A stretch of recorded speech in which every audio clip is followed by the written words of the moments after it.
A 360 is essentially a form of assessment, whatever purpose it is used for.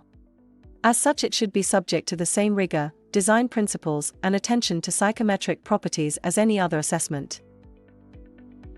A 360 should be designed by an expert who has experience in designing assessment criteria and ways of measuring behavior. But even experts can sometimes overlook an important aspect of design. That is, thinking critically about which scale to use. In our experience, you will never land on a single scale that everyone will be happy with. Personality and preferences will always be at play, but so will culture and familiarity with scales that are already used in the organization. But there are other considerations which can be missed. It is really important that your scale fits with the criteria you're using. Far too often we see questions such as, regularly gives constructive feedback, assessed against a 1 to 5 scale, which as 3 described as regularly. Effectively, this would be asking, how regularly do you give regular feedback?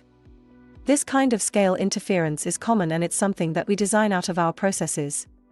We firmly believe that it should be easy and not confusing to answer a 360 questionnaire.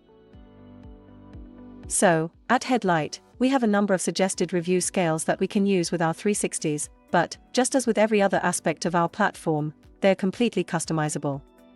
If you have a scale that works well with other processes, that people will know and be familiar with, then we will ensure that your questions make sense with that scale. There are many different types of scale, and frequency is just one. You could use an effectiveness scale, an extent scale, a performance scale, or an agreement scale. The number of scale points and their corresponding descriptions are also something to be carefully considered.